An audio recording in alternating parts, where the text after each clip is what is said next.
Good morning. Who blinks first in the standoff between the U.S. and Iran? We'll talk with an expert. And Republicans are adopting the tactics that Democrats have been using for years, and they're playing catch-up. Redistricting and the effect on the midterms. Also today, abortion by mail, looking to the Supreme Court for guidance. Later, Gen Z teens may need an extra boost of encouragement to start driving, but why? I've probably heard the word anxiety more than any other word. And world commentator Cal Thomas on the late Ted Turner.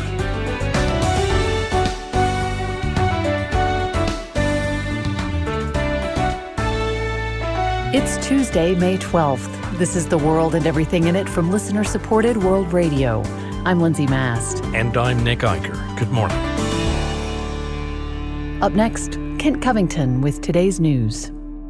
The ceasefire between the United States and Iran is on life support. Those were President Trump's exact words. He has rejected Iran's latest peace proposal, and that is perhaps putting it mildly.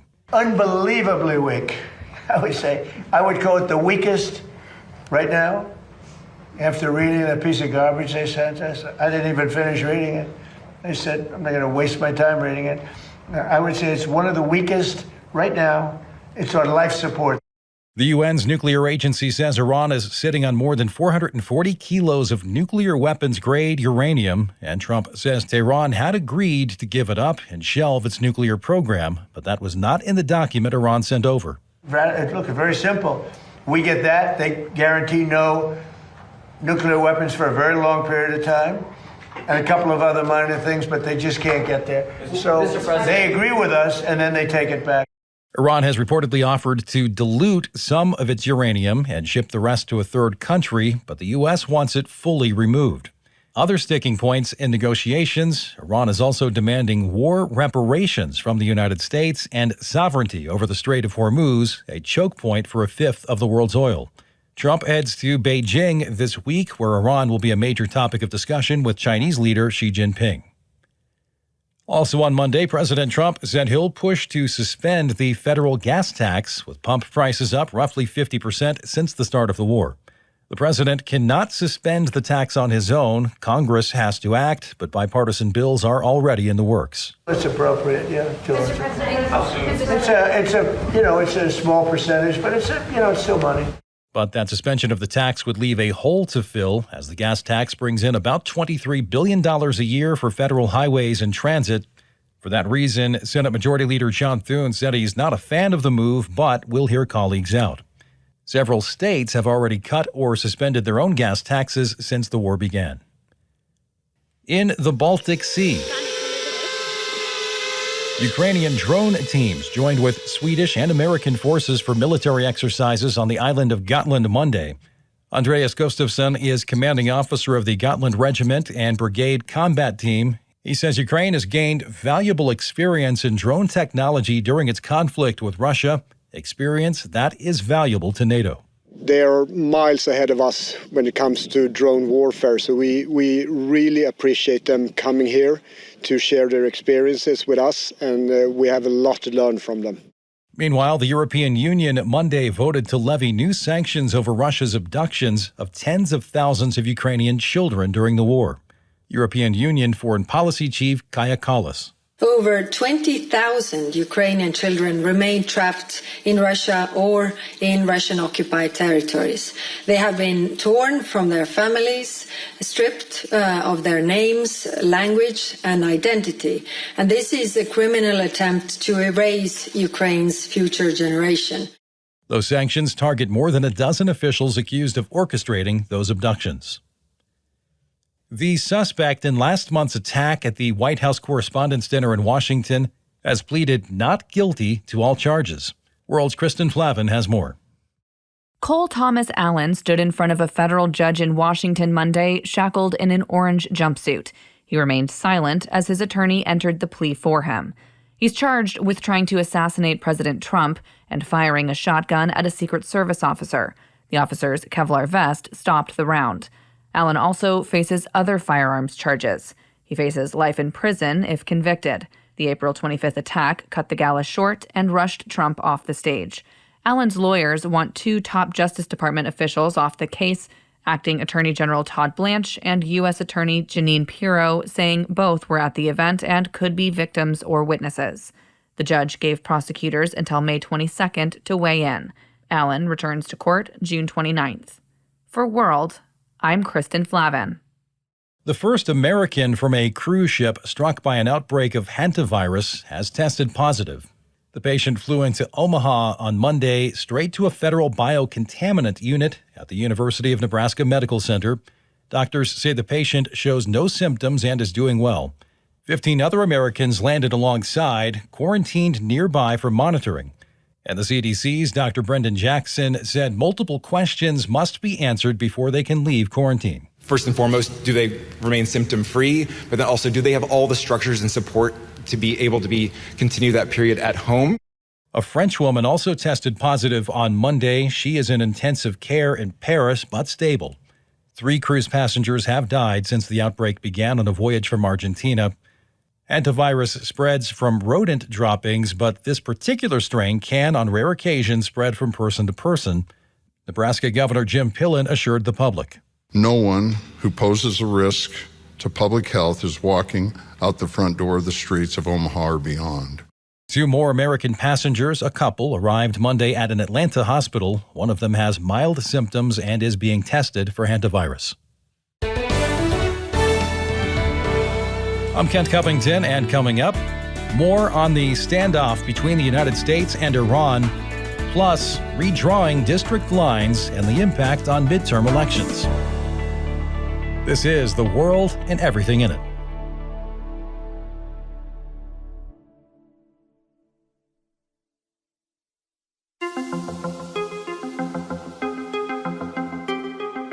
It's Tuesday, the 12th of May. Glad to have you along for today's edition of The World and Everything in It. Good morning. I'm Nick Eicher. And I'm Lindsay Mast.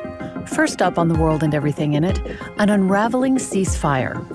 President Trump on Sunday announced Iran's latest terms for peace are, his words, totally unacceptable.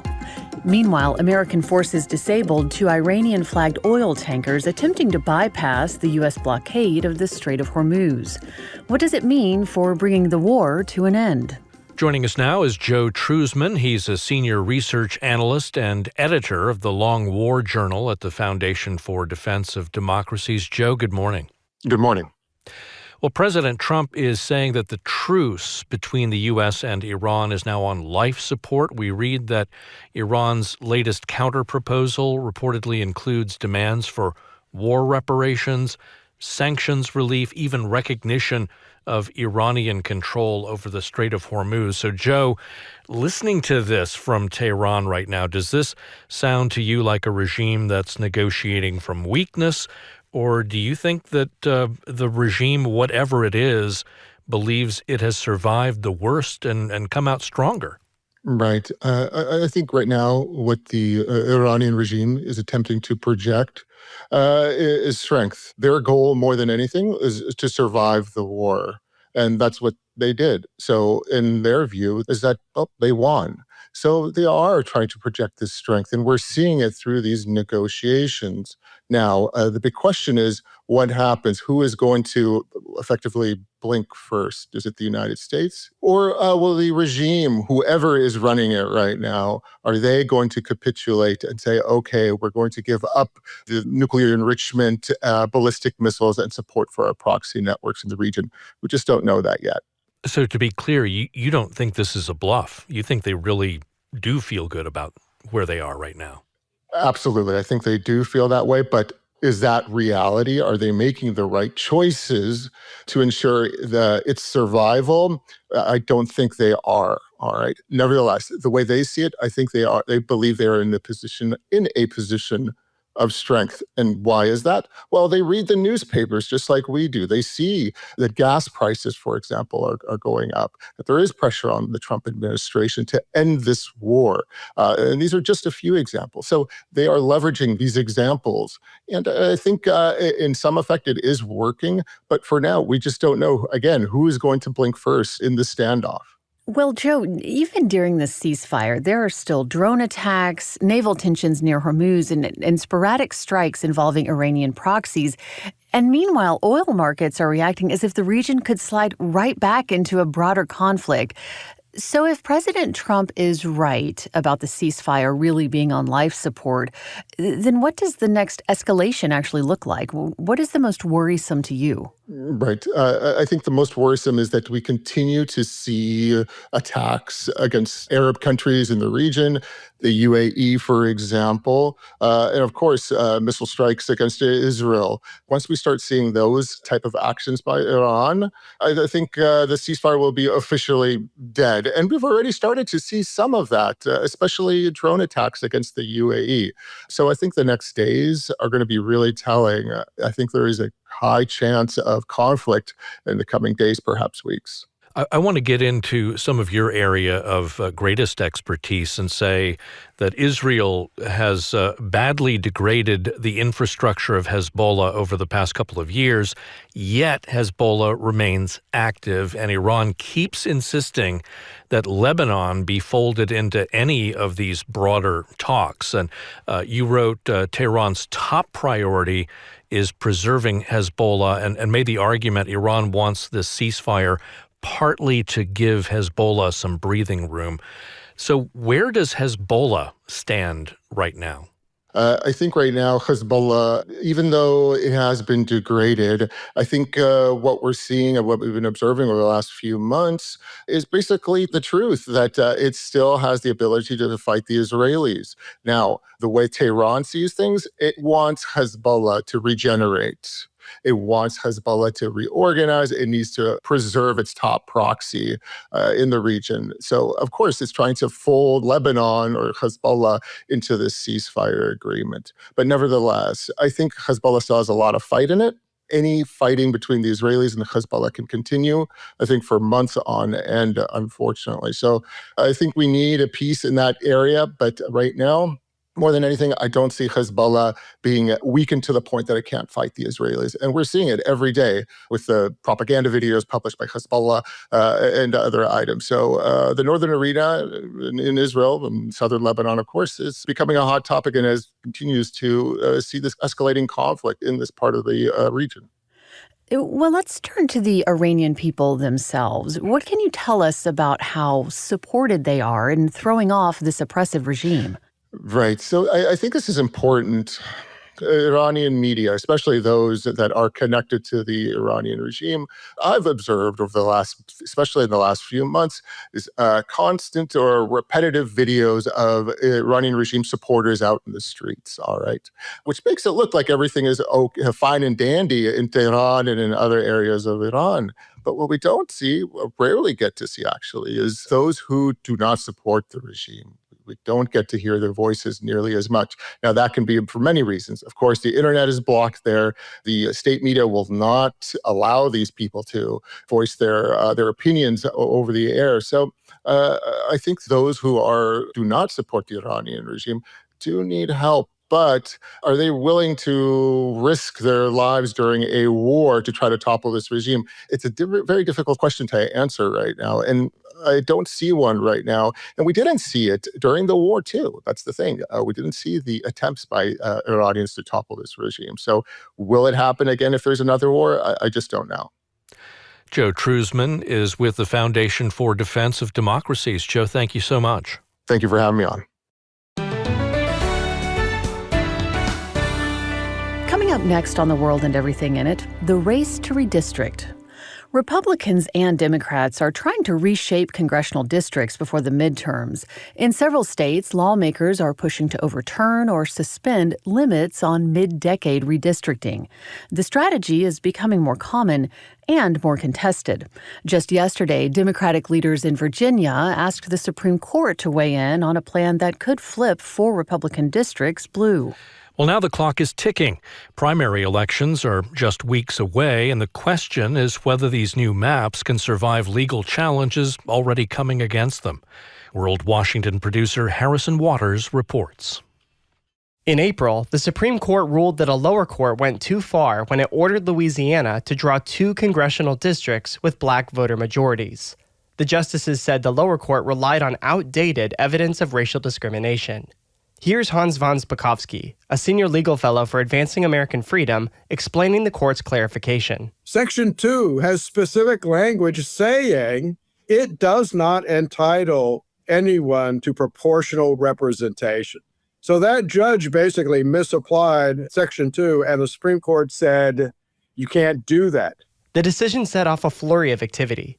Multiple states with heavily minority districts have taken the opportunity to draw new maps, just weeks before scheduled primaries. Developing right now, Louisiana has postponed its May primary. Alabama lawmakers weighing bills that would allow for special primary elections. Tennessee Republicans passing new congressional maps yesterday, likely to eliminate the state's only majority black district, which is the only... In Tennessee, the changes affect a Democrat-leaning district in Memphis. The state house voted Thursday in spite of raucous protests. I, 64, 25 nays, 3 present, not voting. House Bill 7003, having received the Constitutional majority, I hereby declare it passed without objection. The motion to reconsider state. Alabama Governor Kay Ivey signed bills for a new election map and election schedule on Friday, but they only come into effect if a federal court order blocking the state from redistricting is lifted. The state's attorney general asked the court to rule by this Thursday, 5 days before residents head to the polls. Opponents of the new Republican maps say black Democrat voters will be disenfranchised, but Spakovsky says it's not that simple. So in many ways, Republicans are kind of adopting the tactics that Democrats have been using for years in blue states, and they're playing catch-up. In order to pass new congressional maps before the midterms, many state lawmakers are also rescheduling their House elections. In South Carolina, a plan to redraw the state's 7 districts to favor Republicans would schedule new elections for August 11th. But that may pose another problem. The deadline to change the primary ballot has already passed, and absentee ballots are in the mail. Democratic Representative Spencer Wetmore questioned Election Commission Executive Director Conway Belangia on Friday. How many ballots have already been sent out for the June primary? That would be in the hundreds at this point. I didn't pull any numbers this morning, and we've already received back probably 300 or so from overseas citizens. The bill would require election officials to ignore votes cast in congressional elections while still counting votes for other races. They will also need to print new ballots for special elections later in the summer. Belangia says it's doable, but it will be complicated and expensive. Roughly $2.5 million to conduct that election in August. An attorney for the American Civil Liberties Union told lawmakers his group intends to push that number higher in legal fees, as activist groups plan on suing to overturn the map if it passes. And while new districts across the South give Republicans an advantage on paper, the reality may not be as clear-cut. Some are concerned that moving Democrat voting blocks into Republican districts will narrow margins of victory in the midterms. Here's Spakovsky again. Congressional elections, as you know, generally have much lower turnout than presidential elections. So the party that is able to turn out its voters the most is going to win the election. Lawmakers in South Carolina return today to continue debate on the new map and the political cost to get one more Republican seat in Congress. Reporting for World, I'm Harrison Waters.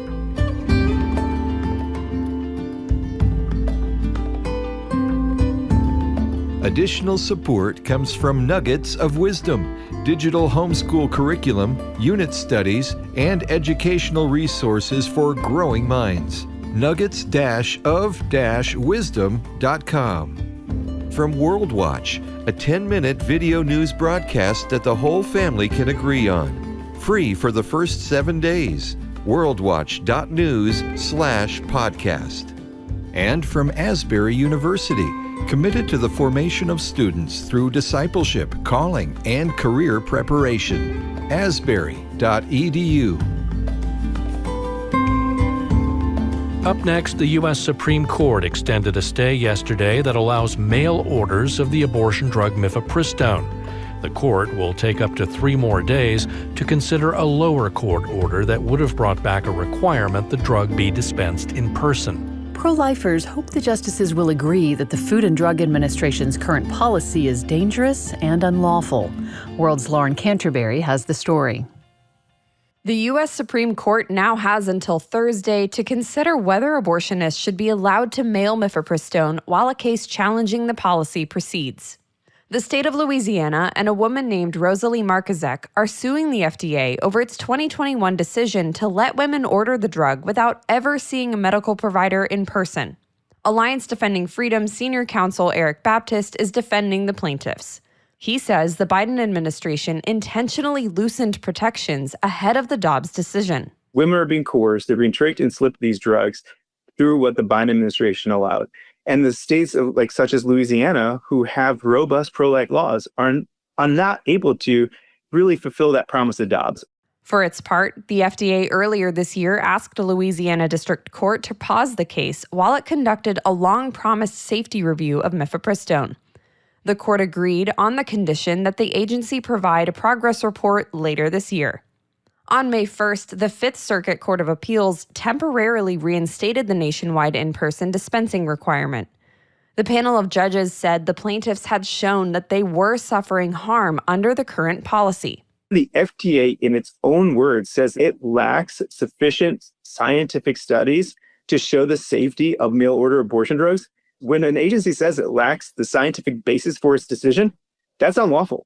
After the drug makers submitted emergency requests to the Supreme Court last Saturday, Justice Samuel Alito granted a one-week stay to give the court time to deliberate. Yesterday, he extended that stay until 5 o'clock Thursday. While the ADF submitted a brief last week supporting their plaintiffs, the FDA did not file a brief backing its policy. President of Students for Life, Kristen Hawkins, sees that as a good sign, but she said the Trump administration needs to do more to support pro-life causes. There's been very reasonable concerns that have been expressed from conservatives across the country as to why the Trump FDA and DOJ is allowing this wild, wild west of abortion policy to continue forward. Some of those concerns have centered on FDA Commissioner Marty Makary. Senator Josh Hawley has criticized Makary, arguing the FDA has slow-rolled mifepristone's safety review. Makary's future with the agency became less clear last week after reports that the president intends to fire him for reasons unrelated to the abortion drug. Meanwhile, pro-lifers and pro-abortion groups are watching the nation's highest court to see if the justices will protect babies from chemical abortions or allow the drugs to continue to be shipped for now. Regardless of how the Supreme Court, rules on this stay, we know that we still have to await the Fifth Circuit to argue the case, hear the case, and decide. Every day that this stay holds on, babies will die. Reporting for World, I'm Lauren Canterbury.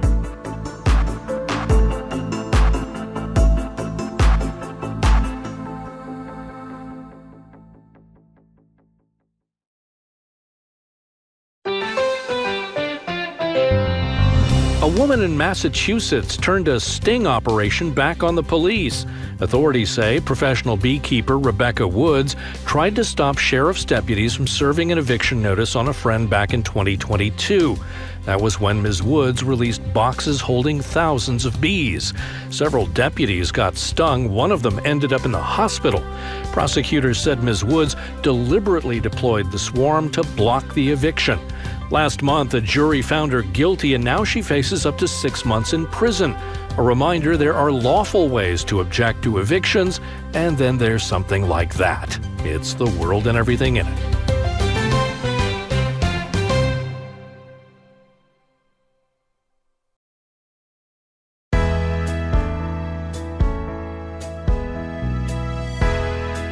Today is Tuesday, May 12th. Thank you for turning to World Radio to help start your day. Good morning. I'm Nick Eicher. And I'm Lindsay Mast. Coming next on The World and Everything in It, teenage drivers. First dates, first jobs, late-night taco runs. Driving used to be the great teenage milestone. Remember when young people counted the days before they could drive? Oh, yes, I do. I even have the soundtrack picked out. But for a growing number of Gen Z teens today, getting behind the wheel feels less exciting and more terrifying. Here is World Associate Correspondent Rachel Coyle.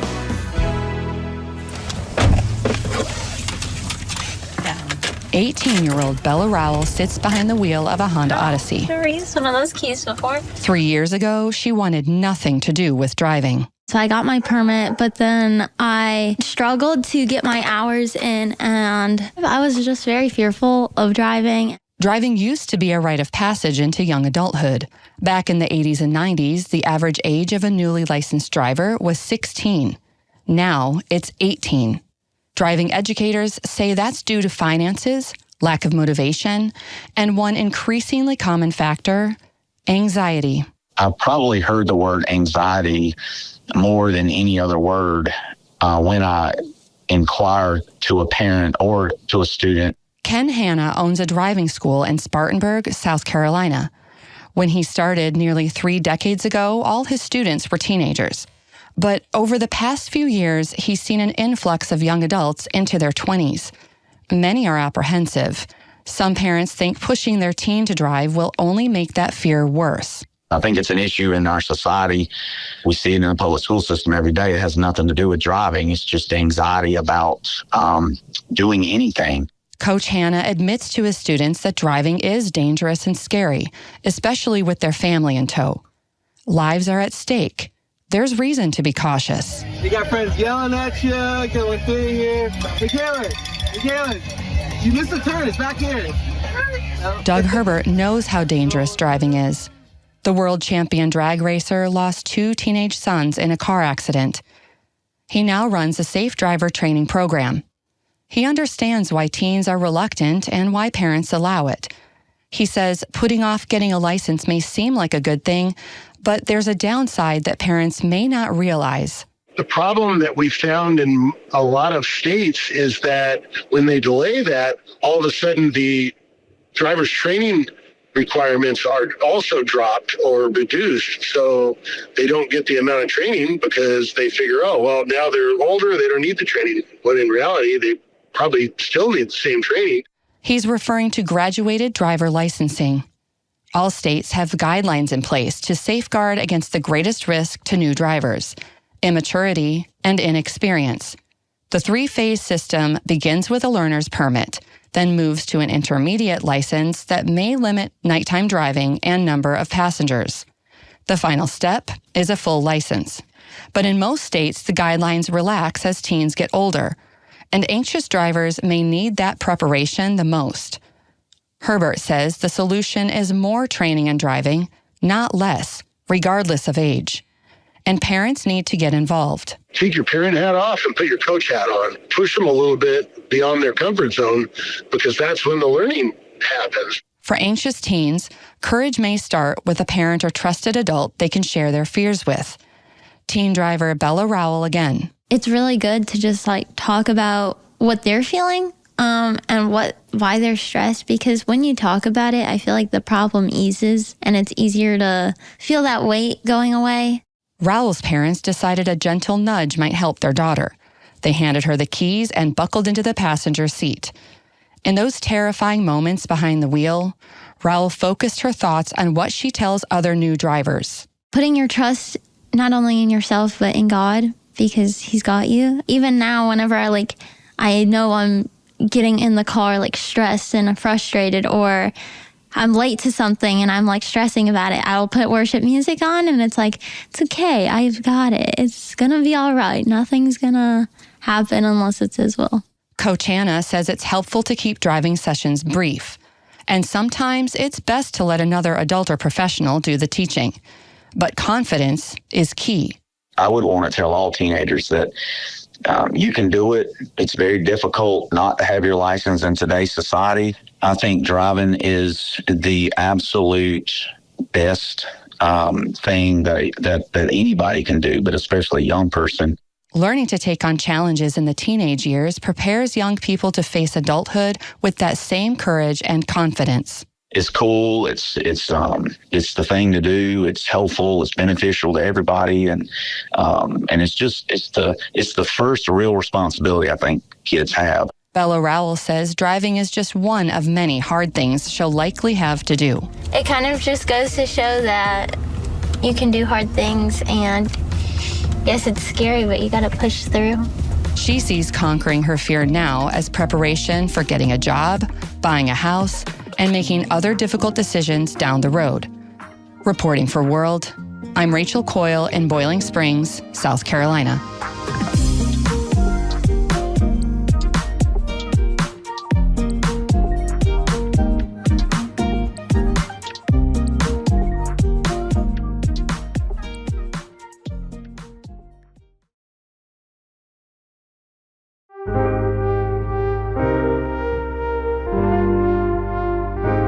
Good morning. This is the World and Everything in It from listener-supported World Radio. I'm Lindsay Mast. And I'm Nick Eicher. CNN founder Ted Turner is being remembered this week as a media pioneer and a larger-than-life personality. Commentator Cal Thomas reflects on another side of the man he came to know. If memory serves, I first met Ted Turner in 1978 at an Associated Press convention in Washington. I don't recall if I approached him first or he introduced himself to me. I do recall he asked my opinion about a cable network he was seriously thinking of starting. He wanted to call it CNN and present straight news without opinion. I told him I didn't know anything about cable, but if he was behind it, I was sure it would succeed. It did succeed, spectacularly. There were only 3 broadcast channels at the time, NBC, ABC, and CBS. They did their newscasts with 3 serious-looking anchors at precisely 6:30 to 7 p.m. each night, repeated for the West Coast. I remember when there were just 15-minute newscasts. When it was announced they would expand to 30 minutes, people wondered if there would be enough news to fill.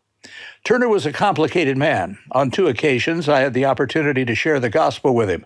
He rejected the good news, calling Christianity, quote, a religion for losers, unquote. He later apologized, but never changed his view. He told me he asked God to heal his ailing sister, but she died, and he stopped believing in God. I said that God has a son who asked his father if it were possible to allow this cup, meaning the cross, to pass from him. But nevertheless, not my will, but yours be done, he said. Following Turner's death, some people said he was in heaven for his environmental work and that the animals he helped save were there with him. That might make some people feel good, but no one goes to heaven unless they have confessed their sins and accepted Christ as Savior. Otherwise, Jesus died for nothing. God gave us this good news so we would not perish. I'm not Ted Turner's judge, but anyone who thinks works will get them to heaven has rejected the only one who can get them there. For World, I'm Cal Thomas.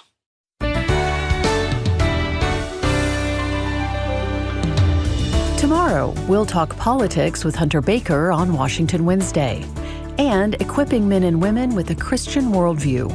That and more tomorrow. I'm Lindsay Mast. And I'm Nick Eicher. The World and Everything in It comes to you from World Radio. World's mission is biblically objective journalism that informs, educates, and inspires. The Bible says, and they devoted themselves to the apostles' teaching and the fellowship, to the breaking of bread and the prayers. And awe came upon every soul, and many wonders and signs were being done through the apostles.